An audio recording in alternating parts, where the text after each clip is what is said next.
नमस्कार दोस्तों।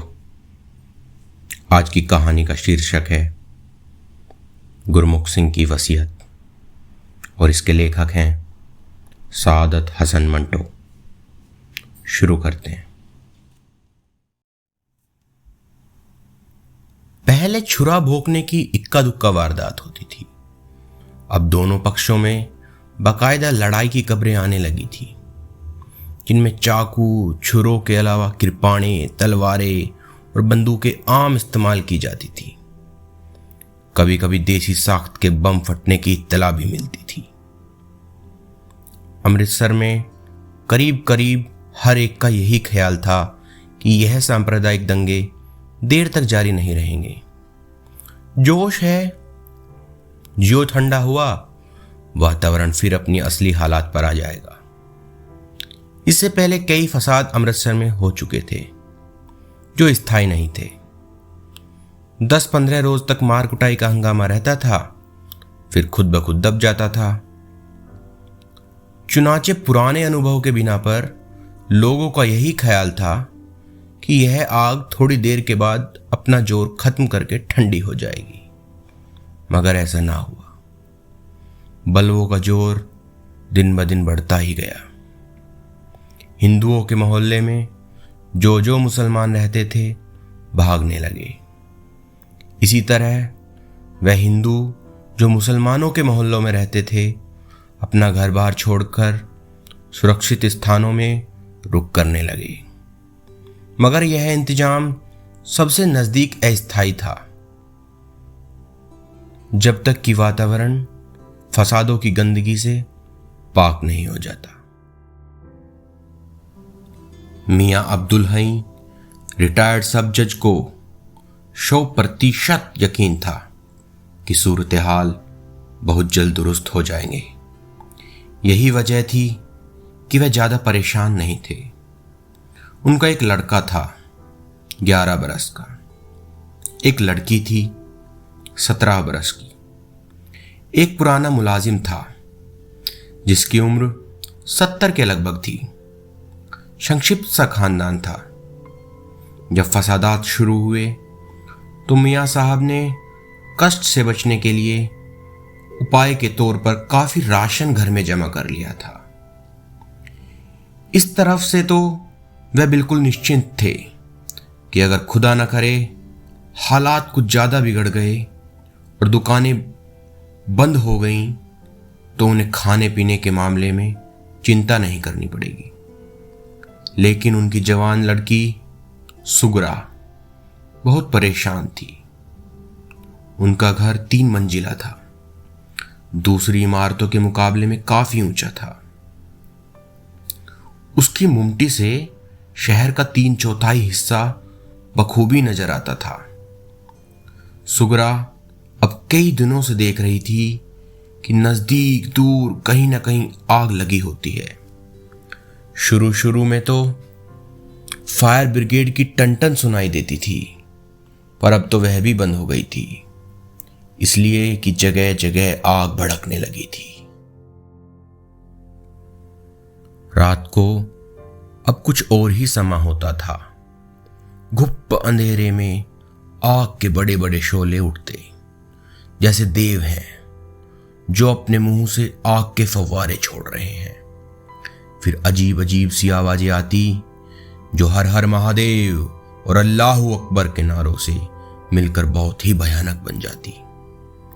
सुगरा बाप से अपने डर का जिक्र नहीं करती थी, इसलिए कि वह एक बार घर में कह चुके थे, डरने की कोई वजह नहीं है, सब ठीक ठाक हो जाएगा। मियां साहब की बातें अक्सर दुरुस्त हुआ करती थी। जब बिजली का सिलसिला कट गया और साथ ही नलों में पानी आना बंद हो गया तो सुगरा ने मियां साहब से कहा और अपनी चिंता का इजहार किया और डरते डरते राय दी कि वह सब चंद रोज के लिए शरीफपुरे उठ जाएं, जहां अड़ोस पड़ोस के सारे मुसलमान आहिस्ता आहिस्ता जा रहे हैं। मियां साहब ने अपना फैसला न बदला और कहा, बेकार घबराने की कोई जरूरत नहीं है, हालात बहुत जल्दी ठीक हो जाएंगे। हालात बहुत जल्दी ठीक न हुए और दिन प्रतिदिन बिगड़ते गए। यह मोहल्ला जिसमें मियां अब्दुल हई का मकान था मुसलमानों से खाली हो गया और खुदा का करना ऐसा हुआ कि मियां साहब पर एक रोज अचानक फालिस गिरा, जिसके कारण वह बीमारी से बिस्तर पर पड़ गए। उनका लड़का बशारत, जो पहले अकेला घर में ऊपर नीचे तरह तरह के खेलों में मग्न रहता था, अब बाप की चारपाई के साथ लगकर बैठ गया और हालात की नजाकत समझने लगा। वह बाजार जो उनके मकान के साथ स्थित था सुनसान था। डॉक्टर गुलाम मुस्तफा और उनकी डिस्पेंसरी दिखाई न दे रहे थे। उससे कुछ दूर हटकर डॉक्टर गुरादित्ता मल थे और सुगरा ने शहनसीन से देखा था कि उनकी दुकान पर भी ताले लगे हुए हैं। मियां साहब की हालत बहुत ही चिंताजनक थी और सुगरा इस कदर परेशान थी कि उसके होशो हवास बिल्कुल जवाब दे गए। बशारत को अलग ले जाकर उसने कहा, खुदा के लिए तुम ही कुछ करो। मैं जानती हूं कि बाहर निकलना खतरे से खाली नहीं है, मगर तुम जाओ, किसी को भी बुला लाओ। अब्बा जी की हालत बहुत खतरनाक है। बशारत गया मगर फौरन ही वापस आ गया। उसका चेहरा हल्दी की तरह जर्द था। चौक में उसने एक लाश देखी थी, खून से लथपथ, और पास ही बहुत से आदमी ढांटे बांधे एक दुकान लूट रहे थे। सुगरा ने अपने बहबीत भाई को सीने से लगाया और समझा बुझाकर बैठ गई। सुगरा से अपने बाप की हालत देखी नहीं जाती थी। मियां साहब के जिस्म का दाहिना हिस्सा बिल्कुल सुन्न हो गया था, जैसे उसमें जान ही नहीं हो। वाक शक्ति में भी फर्क पड़ गया था। वह ज्यादातर इशारों में बात करते थे और सुगरा को समझाते थे कि घबराने की कोई बात नहीं है, खुदा के फजलो करम से सब ठीक हो जाएगा। कुछ भी ठीक ना हुआ। रोजे खत्म होने वाले थे, सिर्फ 2 रोजे रह गए थे। मियां साहब का ख्याल था कि ईद से पहले पहले वातावरण बिल्कुल साफ हो जाएगा, मगर अब ऐसा मालूम होता था कि शायद ईद का रोज ही रोजे कयामत हो। मुमटी से अब शहर के करीब करीब हर हिस्से में धुएं के बादल उठते दिखाई देते थे और रात को बम फटने की ऐसी ऐसी होलनाक आवाजें आती थी कि सुगरा और बशारत एक क्षण के लिए भी सो नहीं सकते थे।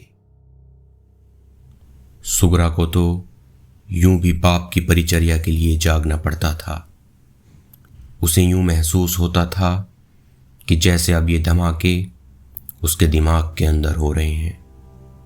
कभी वे अपने अपाहिज बाप की तरफ देखती और कभी अपने दहशतजदा भाई की तरफ। रह गया 70 बरस का बुढ़ा मुलाजिम अकबर। उसका अस्तित्व होने ना होने के बराबर था। वह सारा दिन और सारी रात अपनी कोठड़ी में पड़ा पड़ा खांसता, खकारता, बलगम निकालता रहता था। एक रोज तंग आकर सुगरा उस पर बरस पड़ी। तुम किस मर्ज की दवा हो? देखते नहीं हो मियां साहब की क्या हालत है? असल में तुम परले दर्जे के नमक हराम हो। अब खिदमत का मौका आया है तो दमे का बहाना करके यहां पड़े हो। वह एक खादिम था जो आका के लिए अपनी जान तक कुर्बान कर देते थे। सुगरा अपना जी हल्का करके चली गई। बाद में उसको अफसोस हुआ कि बिना कारण गरीब बीमार बुड्ढे को इतनी लानत मलामत की। रात का खाना थाली में लगाकर जब वह उसकी कोठड़ी में गई तो उसने देखा कि कोठड़ी खाली है। बशारत ने भी उसे घर में इधर उधर तलाश किया, मगर वह न मिला। बाहर के दरवाजे की कुंडी खुली थी, जिसका मतलब भाई बहन ने यह निकाला कि वह मियाँ साहब के लिए कुछ करने गया है। सुगरा ने बहुत दुआएं मांगी कि खुदा उसे कामयाब करे, लेकिन 2 दिन गुजर गए और वह नहीं आया। शाम का वक्त था। ऐसी कई शामें सुगरा और बशारत देख चुके थे, जब ईद की आमद के हंगामे बर्पा होते थे। आसमान पर चांद देखने के लिए उनकी नजरें जमी रहती थी। सिर्फ चांद को ईद का ऐलान करना होता था और वह दोनों इस ऐलान के लिए बेताब हुआ करते थे। अगर आसमान पर चांद वाली जगह बादल का कोई हटीला टुकड़ा जम जाता था तो उन्हें बहुत परेशानी होती थी। शाम का वक्त था। सुगरा और बशारत मुमटी पर चढ़े। चारों तरफ धुएं के बादल थे। दूर कहीं कहीं कोठों पर लोगों के साए धब्बों की सूरत में दिखाई दे रहे थे।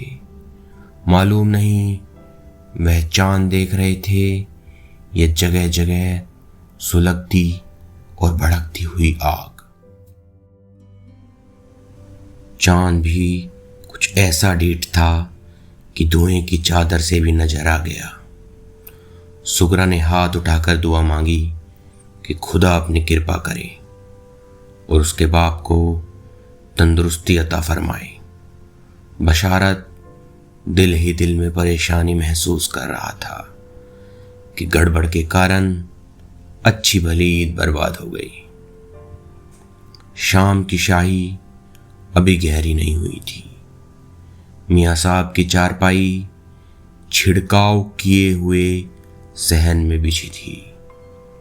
वह उस पर बिना हिले डुले लेटे थे और दूर आसमान पर निगाहें जमाए जाने क्या सोच रहे थे। ईद का चांद देखकर जब सुगरा ने पास आकर उन्हें सलाम किया तो उन्होंने इशारे से जवाब दिया। सुगरा ने सिर झुकाया तो उन्होंने वह बाजू जो ठीक था उठाया और उसके सिर पर स्नेह से हाथ फेरा। सुगरा की आंखों से टप टप आंसू गिरने लगे। मियाँ साहब की आंखें भी गीली हो गई। उन्होंने तसल्ली देने की खातिर बमुश्किल अपनी अर्ध पक्षाघाती जबान से यह शब्द निकाले, अल्लाह तबारक ताला सब ठीक कर देगा। ऐन उसी वक्त बाहर दरवाजे पर दस्तक हुई। सुगरा का कलेजा धक से रह गया। उसने बशारत की तरफ देखा। बशारत का चेहरा कागज की तरह सफेद हो गया था। दरवाजे पर फिर दस्तक हुई। मियाँ साहब सुगरा से संबोधित हुए, देखो कौन है। सुगरा ने सोचा कि शायद बुढ़ा अकबर हो। इस ख्याल से ही उसकी आंखें तमतमा उठी। बशारत का बाजू पकड़कर उसने कहा, जाओ देखो, शायद अकबर आया है। यह सुनकर मियाँ साहब ने नफी में यूं सर हिलाया जैसे कह रहे हो कि नहीं, अकबर नहीं। सुगरा ने कहा, तो कौन हो सकता है अब्बा जी? मियाँ अब्दुल हाई ने अपनी वाक शक्ति पर जोर देकर कुछ कहने की कोशिश की कि बशारत आ गया। वह बहुत भयभीत था। एक सांस ऊपर, एक सांस नीचे। सुगरा को मियाँ साहब की चारपाई से एक तरफ हटाकर उसने होले से कहा, एक सिख है। सुगरा की चीख निकल गई, सिख? क्या कहता है? बशारत ने जवाब दिया, कहता है दरवाजा खोलो। सुगरा ने कांपते हुए बशारत को खींचकर अपने साथ चिपटा लिया और बाप की चारपाई पर बैठ गई और अपने बाप की तरफ वीरान नजरों से देखने लगी। मियां अब्दुल हई के पतले पतले बेजोन होठों पर एक अजीब सी मुस्कुराहट पैदा हुई। जाओ, गुरमुख सिंह है। बशारत ने नफी में सर हिलाया। कोई और है? मियां साहब ने निर्णायक अंदाज में कहा। जाओ सुगरा, वही है। सुगरा उठी।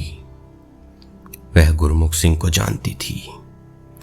पेंशन मिलने से कुछ दिन पहले उसके बाप ने गुरमुख सिंह नाम के एक सिख का कोई काम किया था। शायद एक झूठे मुकदमे से निजात दिलाई थी। तब से वह हर छोटी ईद से एक दिन पहले रुमाली सेवइयों से भरा हुआ एक थैला लेकर आता था।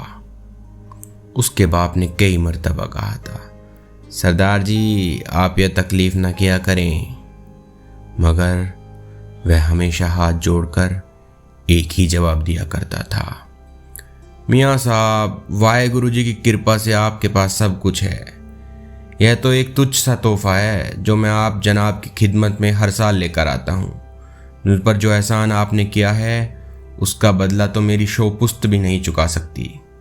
खुदा आपको बहुत खुश रखे। सरदार गुरमुख सिंह को हर साल ईद से एक रोज पहले सेवइयों का थैला लाते इतना समय हो गया था कि सुगरा को हैरत हुई।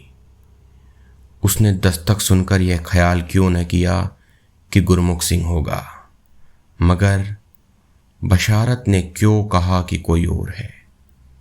बशारत भी तो उसे कई मर्तबा दिख चुका था। और कौन हो सकता है? यह सोचती हुई सुगरा ड्योढ़ी तक पहुंची। दरवाजा खोले या अंदर से ही पूछे, इसके बारे में वह अभी फैसला न कर पाई थी कि दरवाजे पर जोर की दस्तक हुई। सुगरा का दिल जोर जोर से धड़कने लगा। बड़ी मुश्किल से उसने हलक से आवाज निकाली, कौन है? बशारत पास ही खड़ा था। उसने दरवाजे की एक दर्ज की तरफ इशारा किया और सुगरा से कहा, इसमें से देखो। सुगरा ने दर्ज में से देखा। गुरमुख सिंह नहीं था। वह तो बहुत बूढ़ा था और जो बाहर खड़ा था जवान था। सुगरा अभी दर्ज पर आंख जमाए उसका जायजा ही ले रही थी कि जवान सिख ने फिर दरवाजा खटखटाया। सुगरा ने देखा कि उसके हाथ में कागज का एक भरा हुआ थैला था, वैसा ही जैसा गुरमुख सिंह लाया करता था। सुगरा ने दर्ज से आंख उठाई और जरा बुलंद आवाज में पूछा, कौन है आप? बाहर से आवाज आई, जी मैं सरदार गुरमुख सिंह का बेटा हूं, संतोख। सुगरा का खौफ बहुत हद तक दूर हो गया। बड़ी शिष्टता से उसने पूछा, फरमाइए आप कैसे आए हैं? बाहर से फिर आवाज आई, जी जज साहब कहाँ हैं? सुगरा ने जवाब दिया, बीमार हैं। बाहर की आवाज ने अफसोस भरे लहजे में कहा, ओ। थोड़ी देर बाद फिर आवाज आई, जी ये सवैया हैं, सरदार जी का देहांत हो गया है, वह मर गए हैं। सुगरा ने जल्दी से पूछा, मर गए हैं? बाहर से फिर आवाज आई, जी हां, 1 महीना हो गया है। मरने से पहले उन्होंने मुझसे कहा था, देखो बेटा, मैं 10 बरस से जज साहब की खिदमत में हर छोटी ईद पर सवैयां ले जाता रहा हूं। मेरे मरने के बाद यह काम तुम्हें करना होगा।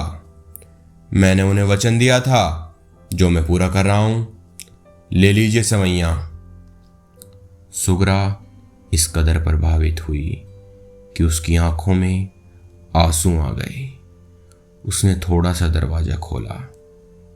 सरदार गुरमुख सिंह के लड़के ने सवैयों का थैला आगे बढ़ाया, जो सुगरा ने पकड़ लिया और कहा, खुदा सरदार जी को जन्नत नसीब करे।